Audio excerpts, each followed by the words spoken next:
Welcome to this week's Makers Monday. I'm really excited to speak to Brent Edwards, who runs the YouTube channel White Lab Workshop and hails out of Michigan, USA.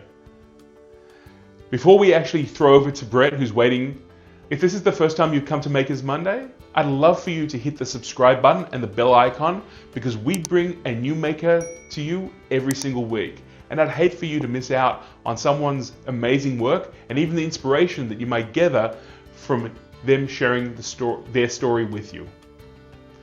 Brent's a maker who's just started out and is concentrating on his woodworking skills. But what I absolutely love about this is the fact that Brent is sharing his journey on his YouTube channel. So I don't want to share with you Brent's story. I want him to be able to tell you. So Brent, why don't you introduce yourself? Hello, my name is Brent Edwards and I have a YouTube channel called the White Lab Workshop. We chose the name White Lab Workshop because we have two 100-pound white English labs named Duke and Dixie. I would define myself as a maker, although I tend to focus on woodworking at this point. I would like to consider myself kind of a novice woodworker. It's something that I've really enjoyed doing and have been doing it for quite a long time, but have gotten a little bit more serious about it in the last year or so. But I have been trying to learn as much as I can and share as much as I can as I learn it on my YouTube channel, and it's been quite a journey. It's been a lot of fun, and my hope is that I can take that and carry that forward for many years to come. Brent, that's amazing. I'm just here out of curiosity, what was the last project you made in your workshop? The last project I made was this mallet right here. The head is made out of scrap oak that came from my grandfather's workshop. My grandfather passed away several years ago. He was a big woodworker, and my father had given me several boxes of scrap wood from his shop that really was just meant to be burned. We didn't think that there was anything that we could do with it. But one day I started playing around with it and realized that a lot of it actually could be cleaned up fairly well.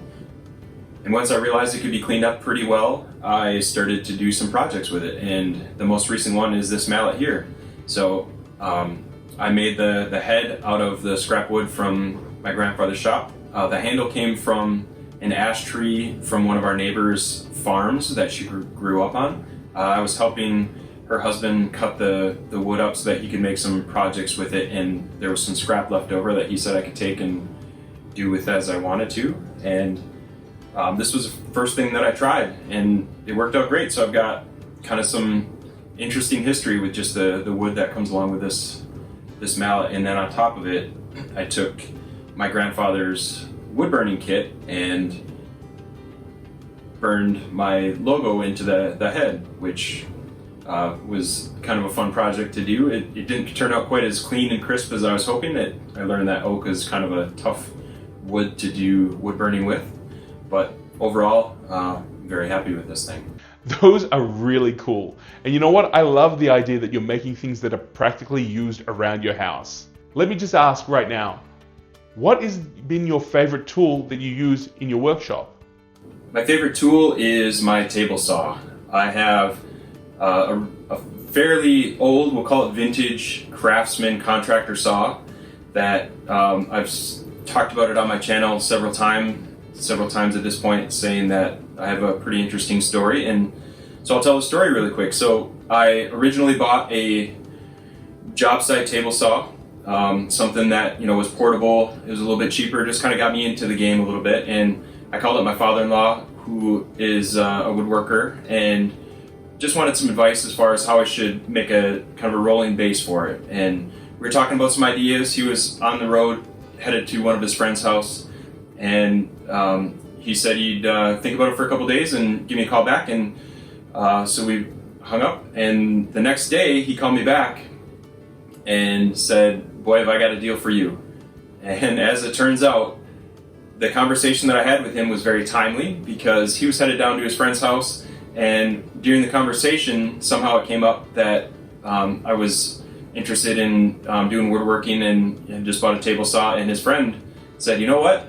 I've got a table saw sitting out back in my shed or barn or whatever it was, and it's just collecting dust. He wasn't going to do anything with it and probably was going to take it to the recycling center to get rid of it. And so he asked my father-in-law if he would like to take it, and my father-in-law said, yes, he would. So he turned around and gave me a call and asked if I was interested, and I said, absolutely. So my father-in-law brought it home to his place and did a lot of cleanup on it. I think even more cleanup than I even really know about, and the thing ended up just being absolutely perfect. I really appreciate everything that my father-in-law put into it, just kind of getting it ready, getting it cleaned up, putting new bearings in it, getting the motor ready to go, new belts, and the thing just runs like a top. So that is it's my favorite tool. It's got a cool story. It's very durable.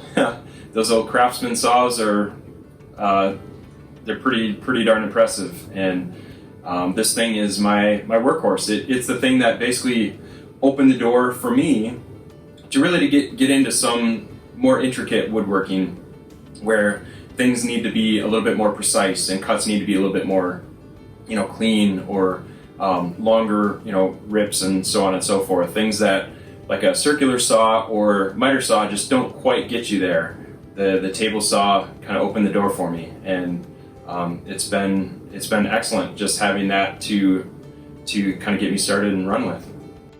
That's an incredible story. To be able to find a table saw and refurb it with the help of your father, that is going to mean something, because I know that the tools that I love the most are the ones that I inherited from my grandfather, who happened to be a mechanic.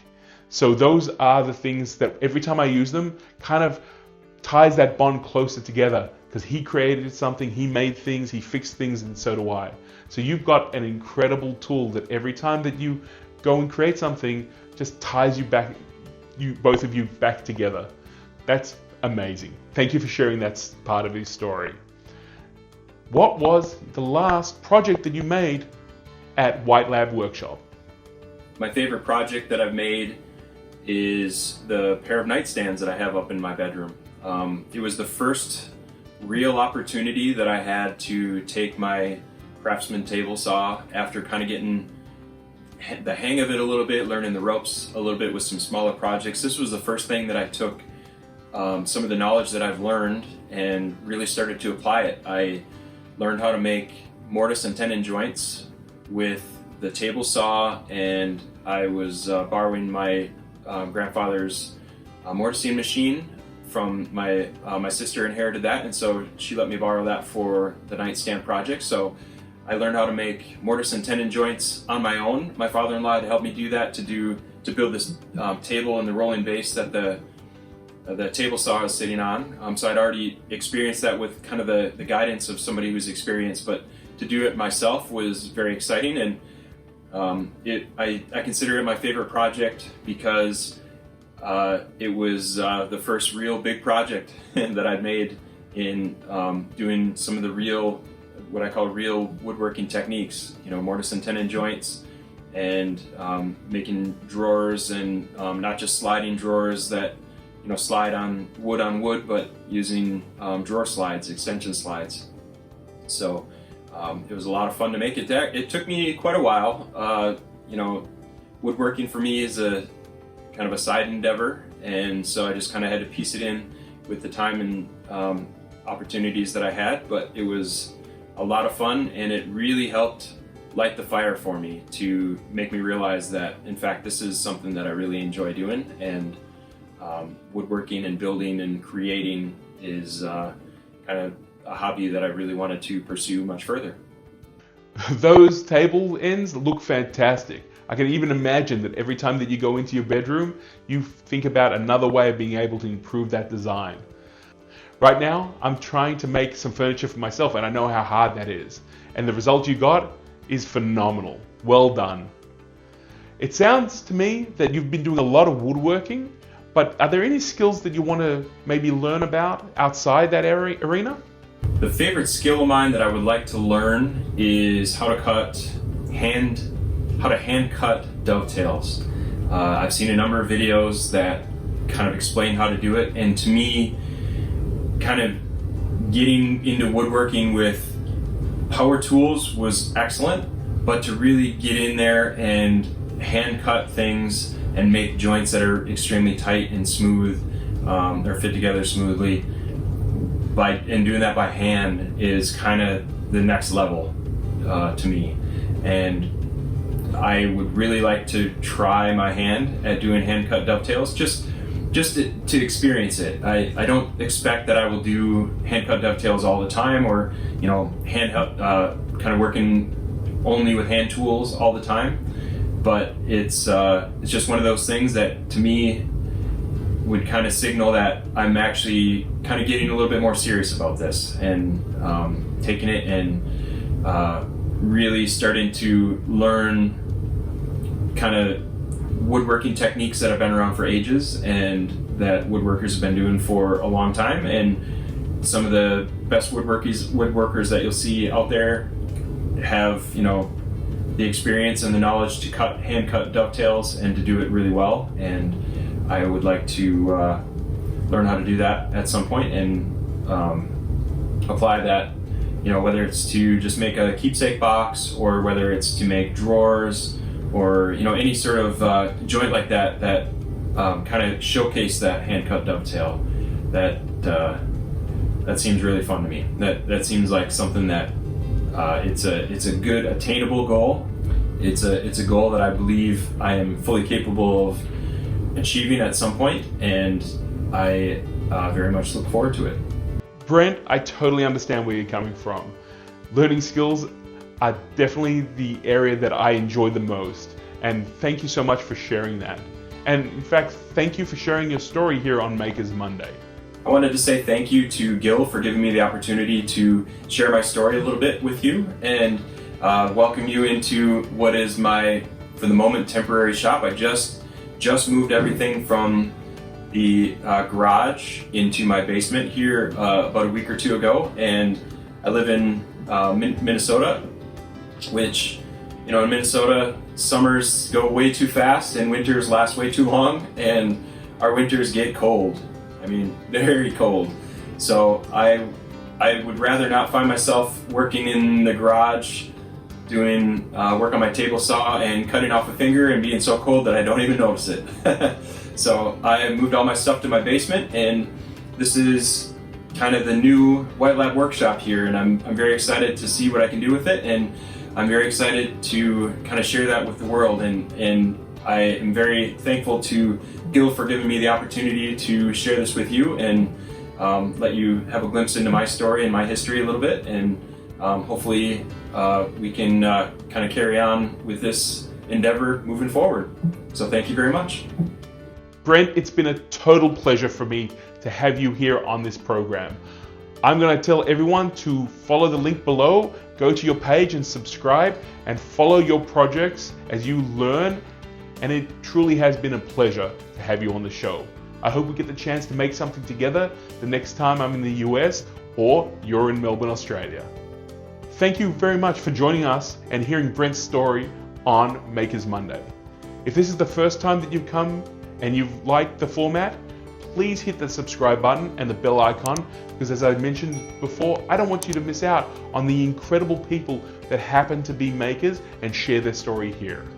If you're a maker yourself and you would love to be able to share your journey and your story, I would love to hear from you. And again, you can get in contact by hitting the link that's below in the description.